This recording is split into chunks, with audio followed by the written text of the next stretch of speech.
Have you been wondering what the main difference between East Valley and West Valley are in regards to Phoenix, Arizona? Well, in today's video, I am going over exactly that. So if you're interested in it, go ahead and keep on watching.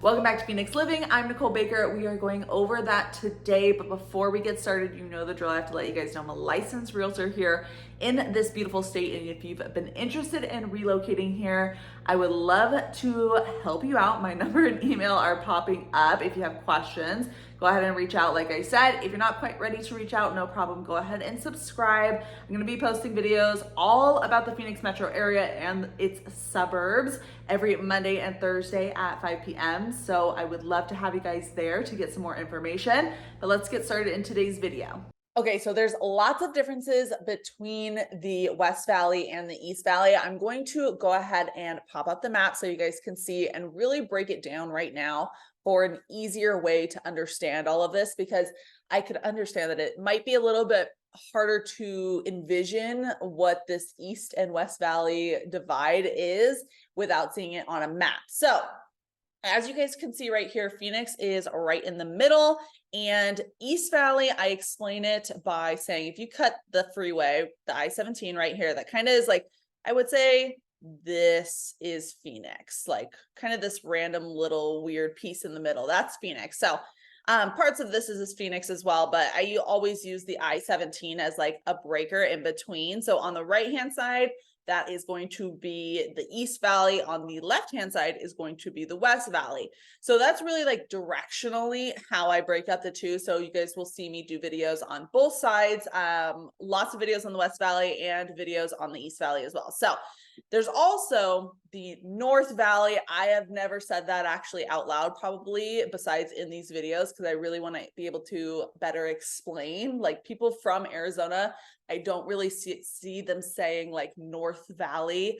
Some people might say North Phoenix, or north of Phoenix. Again, it's not really like a common term used, but I would say this is going to be considered like your north of Phoenix area. So New River, Cave Creek, kind of, again, I might even consider that East Valley. Anthem is going to be over here too. Anthem's a really pretty place.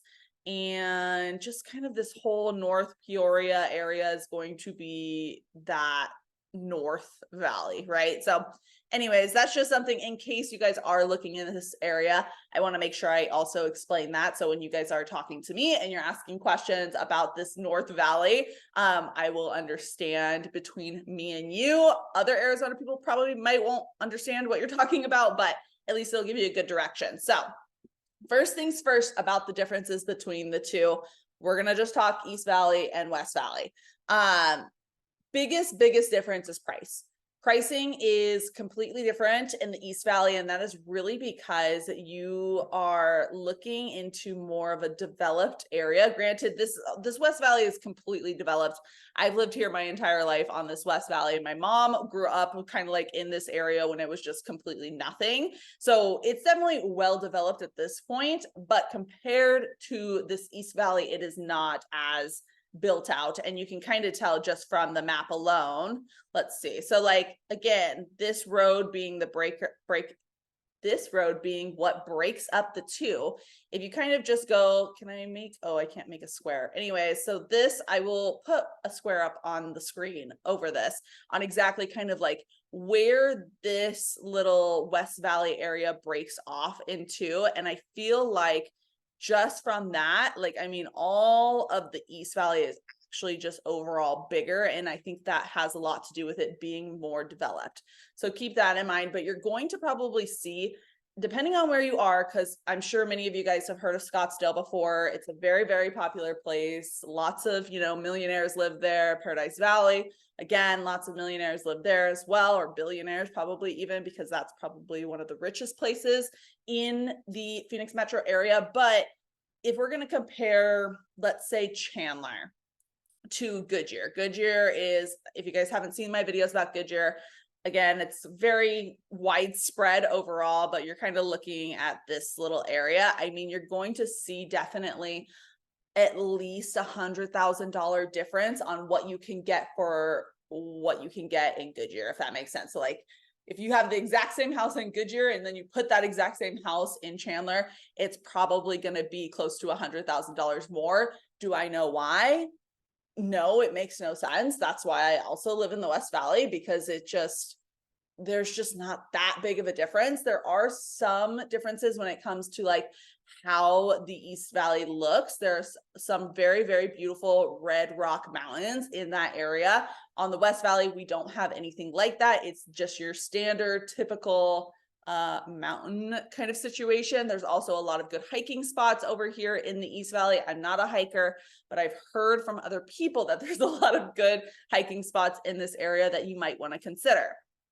To compare them in more of a similar way, and some of the spots that are going to be more like each other, Santan Valley is very, very similar to Maricopa. Maricopa is very, very similar to Buckeye. So I would say all these three on the outskirts are going to be pretty similar, and honestly pretty similar in pricing as well. You're not going to see that $100,000 difference like you might see in this like Litchfield Park Goodyear compared to like Gilbert and Chandler.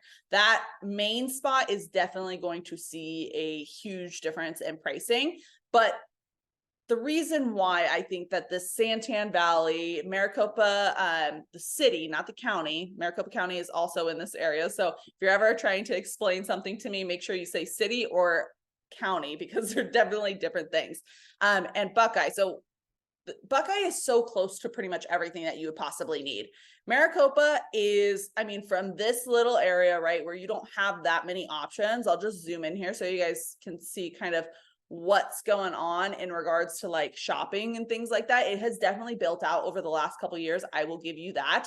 But this is pretty much it right here. So like all this yellow is going to be like the commercialized areas, which means there's pretty much no commercial areas in this Maricopa County area. So there's a little bit down here. Again, I mean, just kind of like these random little spots throughout Maricopa. If you are not looking for small town living, do not move to Maricopa, because it is definitely that kind of vibe. And then also you have probably, I don't know, a 30-minute spread from Maricopa to like this whole little South Phoenix, Chandler, Gilbert, whatever this is over here, Albuquerque. Yeah. So this whole south side, it's going to be a good spread. And if it has traffic, it's like a whole ordeal. So Maricopa is good because it has really, really great pricing on houses. You can get the same thing as you can in Buckeye for very, very similar pricing, if not a little bit better pricing in Maricopa, because it is so far out from that city. Same thing for Santan. Santan has definitely grown in the last few years. So that's really cool. And you're super close to Queen Creek. Queen Creek is like a very, very popular place to live right now in the East Valley. So that would be a good option. But Santan's kind of like its neighboring town that's a little bit more affordable, right? So you could still find things in here for under $400,000. But again, here we are in Santan, you know, you got one little shopping area here, you got some Fry's, and I'm sure, I think there's like a Jimmy John's or some other little small restaurants in that area. But other than that, I mean, you would have to go into Queen Creek really to get kind of more of your shopping items. And then again, from this main freeway down to Santan is probably a good, I mean, 25-30 minutes, depending on traffic. And if you work in these areas, that might be not, you know, the ideal situation. Granted, again, very beautiful in this area, very mountainous. You have a lot of beautiful red rocks coming down the freeway over here. So again, it's really, really gorgeous, but it might not work for everyone.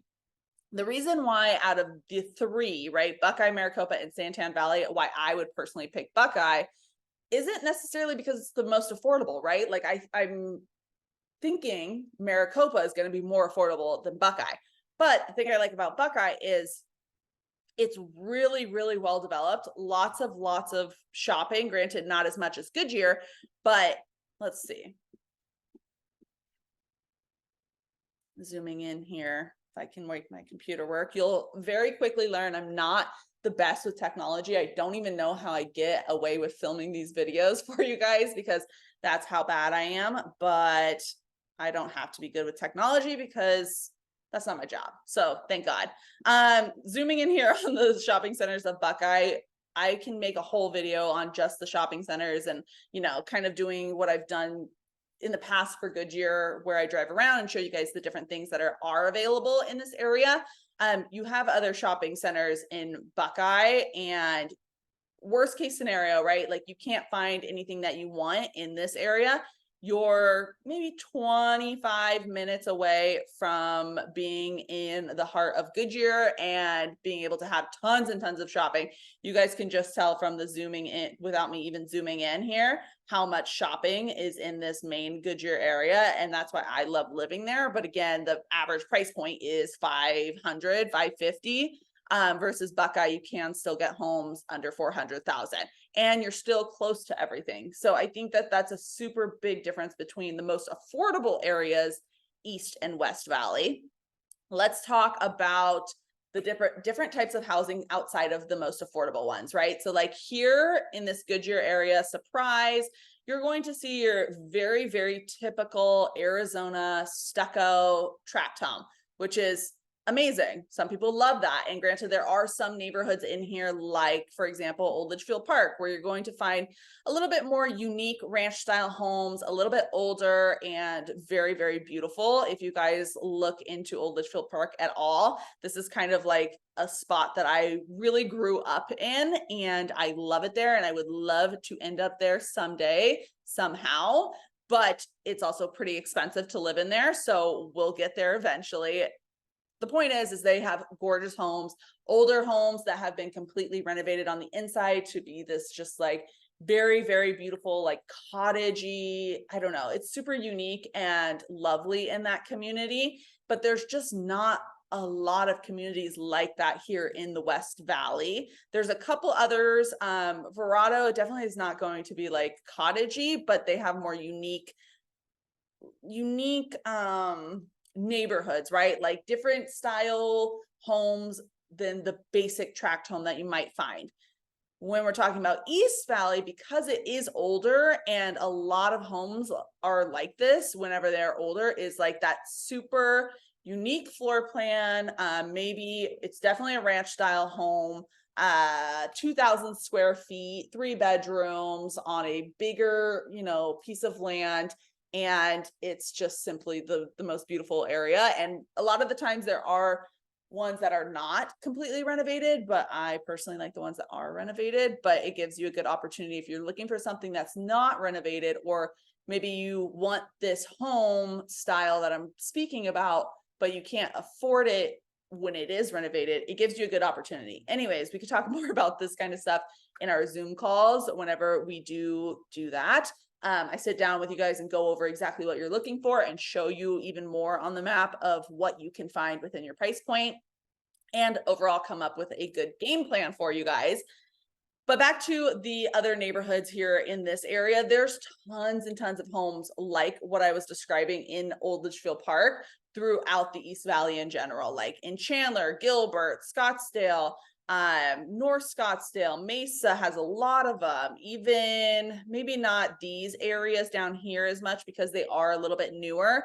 Anything when you're going kind of on those outskirts, somehow, some way end up being a little bit newer. But there's tons and tons of unique homes that aren't this like cookie cutter style home that not everybody loves. So that's what I really like about the East Valley. Am I willing to pay an extra $100,000 for it versus living in the West Valley?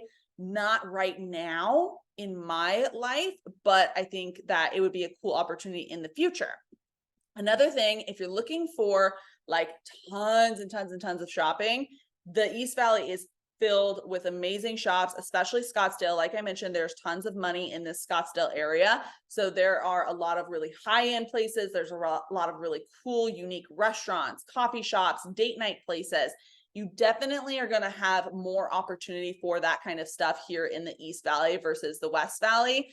I just don't even think that there's really anything like that out here. I mean, there are some places, like I would say Westgate has a lot of really cool shops, and we're definitely getting better, thank God. But, you know, Park West has some really cute restaurants. And there are some in here. Old Litchfield Park has some cute restaurants. Verrado has some cute ones, but again, nothing like the East Valley, which I think is something that's really important to a lot of people if it is within your budget. Also, you can find a lot of beautiful housing super close to the Phoenix area. Overall, the big difference, before I just continuously ramble between the two, are going to be price. Urbanization, I would say, like the Scottsdale East Valley side is way more urban than the West Valley. West Valley is super, super suburban. So if you're looking for suburban living for an affordable price and you're a homebody like me, you'll love the West Valley. If you're not looking for that, you definitely want to be interested in the East Valley. Tempe is where ASU is. I went to ASU. They have a bunch of cool restaurants, bars over here, locally owned, you know, thrift shops and whatever. Like, this is a really great area for anyone that isn't a homebody. I would definitely suggest looking into the East Valley, and I'm going to continue to make videos.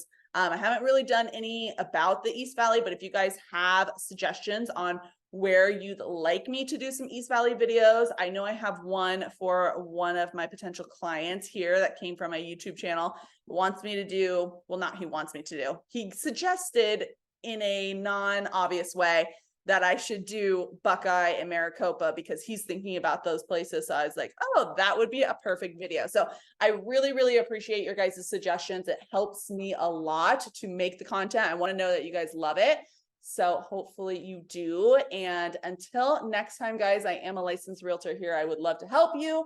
My number and email are popping up. And if you liked this video, pretty please like it. It really helps out my channel, and subscribe for all the videos that I'll be doing in the future. Those are posted on Mondays and Thursdays at 5 p.m. And until next time, I'll see you later. Bye.